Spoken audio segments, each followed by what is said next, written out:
Ladies and gentlemen, come one, come all, to the greatest game show on Earth! Season 6 of Fall Guys is upon us, promising bombastic spectacle and excitement for all would-be crown claimers. The party don't stop at this big top, and to celebrate the 5 new rounds added to the game, let's see how they compare to the rest of the roster. This is Every Round Ranked, Season 6 edition. I highly suggest watching my Season 5 tier list first if you haven't, since I won't be going over any previous rounds covered in that video. But we will be starting off with a few changes to the list courtesy of the Season 5 Fun update, which added a new round and a handful of new variants to spice up some older maps. For a quick refresher, my tiers are ordered as such. Always Fun means the cream of the crop and the rounds I always love to see. Good Vibes are fun, but are held back from greatness. Fine is middle of the road, take 'em or leave 'em. Boring is for the brain dead and tedious rounds. Bad Vibes features rounds that are often out of your control due to luck or bad teammates and encourages bad manners to win. And Delete, the rounds I'd rather not ever see again. We'll start with the big one, Some Fruit. The lads finally did it and made a second logic round after a full year. Some Fruit plays pretty similar to Perfect Match, but requires a bit more awareness from each player. Instead of simply memorizing the pattern, you're tasked with counting and remembering how many of each fruit fell into the arena. The way they come crashing down and bounce around is fun, and there's a good amount of challenge to mentally juggling 3 different fruit counts. Sometimes the smaller fruits can get obscured, so there's incentive to get a good vantage point and swing the camera to make sure you don't miss any. There's only 6 final platforms and they don't stay active for very long, so I found there's less opportunity to wait and cheat off other players like there is in Match. The screen can even ask for numbers of fruit that don't even appear, so things can get pretty tense.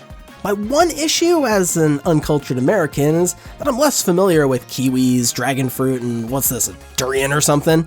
Sometimes it looks too similar to a pear far away or on the platform, and it's more difficult to keep mental note when I don't immediately recognize the fruit. But overall, the round is much more engaging and challenging than Perfect Match, so it gets the esteemed rank of fine.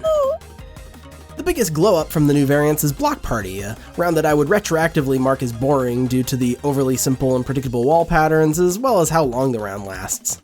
Now there's a good chance to get a pattern that includes these stairs and other platforms to significantly increase the fun and challenge. Unlike some race rounds, I find staying on the top routes to be more rewarding and flexible than taking the lower path. If you fall, there's still a good chance to stay alive, but I find it more challenging, especially if there's a sizable group with you. This is so much better than ignoring the upper paths on a round like Treetop Tumble. Running on the death treadmill is exhilarating, but because of the way the platforms are segmented, you can occasionally get tripped up or snagged and fall to your doom, so I find it helps to stay even closer to the front. Additionally, the last gauntlet is brutal, and sometimes it seems like you can't survive after one missed jump. Like, sure, you can weave through all that, but how do you get over this wall? Kinda similar to the overcorrection we saw in the Perfect Deathmatch, maybe turn the difficulty down a notch, but definitely a huge improvement. This round is fine by me. Now, here's some rapid-fire updates. Stomping Grounds gets knocked down a bit to the top of Good Vibes. It's still my favorite survival round, but can get severely out of hand if too many players get eliminated. I've had rounds come down to under 10 people, and the rhinos were just systematically picking us off like flies. They're a bit too aggressive when there are fewer targets, so it doesn't always feel like you've got a fair chance to survive. Alternatively, Lost Temple gets more fun the more often I see it, especially since none of the changes ever makes Fall Mountain any better. Win or lose, Lost Temple has a ton of variety and is often a tight race.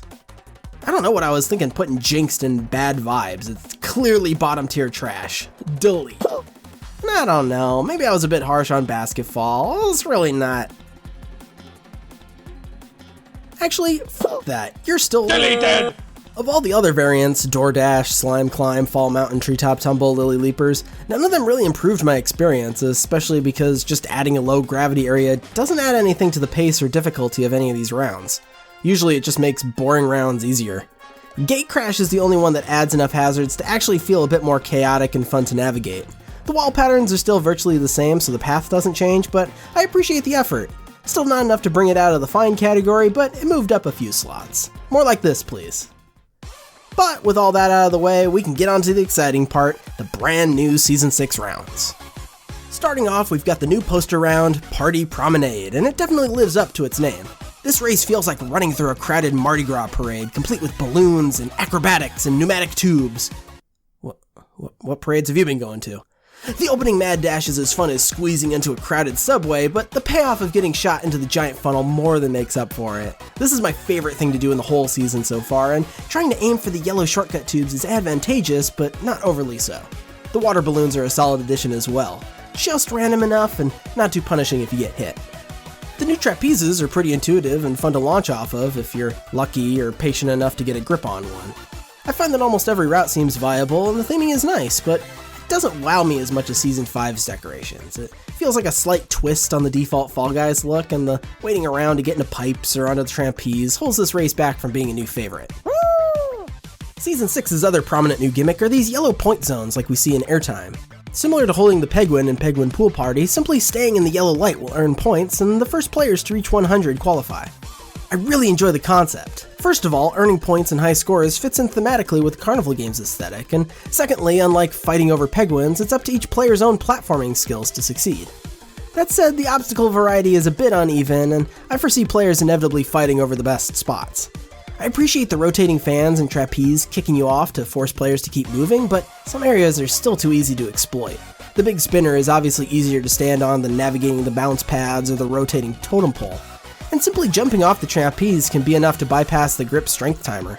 We'll see if the meta shifts and evolves as players get more familiar with the map and fight over different zones. It may make things more dangerous and make other areas more viable. Lastly, falling into the bottom funnel can take forever if you get stuck slowly rolling, which is extra frustrating and punishing for this time-dependent round. For all these issues, I can't award this round higher than just fine. Thankfully, I find leading light to be a better implementation of the point zone gimmick. The light moves around pretty unpredictably and across all kinds of hazards, which I find fun and challenging. Bumping and grinding with the crowd can be pretty comical, and it feels pretty sweet to get the light all to yourself. The arena itself is fairly interesting with a good variety of obstacles, and I particularly like the option to cut off parts of the crowd. The round rewards good awareness and planning ahead for where the light might go out of your reach. When the light continues to go against the grain of the spinning platforms, it can be a bit annoying, but otherwise a fine addition to the roster. What if seesaw, but round? That's how I imagine the Fall Guys devs came up with the concept for Full Tilt. It's basically what it says on the tin. Circular seesaws. Because of their shape, I find these platforms much easier to navigate and less likely to get stuck than their rectangular counterparts. The assortment of hazard types is a welcome addition, and I actually enjoyed the light walls implementation here. Unfortunately, it just doesn't add too much to the table. Maybe if they add some fans like big fans or other ways to cut corners like the whirligig, I could rank it higher, but as such, it's just okay. Once again, we have a season without a new finale, so we're just left with Pipe Dream. While the pipes were one of my new favorite additions to Party Promenade, here they feel kinda generic. It doesn't help that the rest of the race is littered with other reused obstacle types and uninteresting layouts. There just doesn't seem to be any randomization in the pipe patterns, so I suspect players will just find the fastest route or stick to whichever path they're most comfortable with. Even the final trapeze feels like kind of a lackluster ending to the course. Sometimes you have to wait your turn, and even then the timing of the jump to the finish line can be finicky. I find the side paths to be just as reliable unless you get super unlucky with the water balloons. Either way, the whole course just doesn't have much of an identity and gets old faster than any of the other new rounds. Kind of a sour way to end a list, but so far Season 6 just hasn't quite thrown the best party. Much like a real circus or carnival, it looks fantastic and alluring on the outside, but the inside is much less flattering. But things aren't all bad. We can always be thankful for no new team rounds, and the higher frequency of events is a much more enjoyable way to earn crossover costumes than spending your hard-earned crowns and kudos. And the change I'm most excited for is cross progression, so I can finally use all my cosmetics on PlayStation and display my username on Steam. No more adverb, verb, noun, bonker sparkling bonkus nonsense. I know a lot of folks are still waiting patiently for the game to come to other platforms, but this was the last thing that was really holding me back from playing cross-platform, either with my friends or on my own. Having the option is awesome, and now I have a reason to go earn all those PS5 trophies. So here's my updated tier list for all 59 rounds. But what do you think of Season 6 so far? Does the new theme make you want to party all night, or do you think you'll dip out early? Thanks for watching, and subscribe for more Fall Guys and other video game critiques. Be sure to keep it clean out there, and happy Fall Days!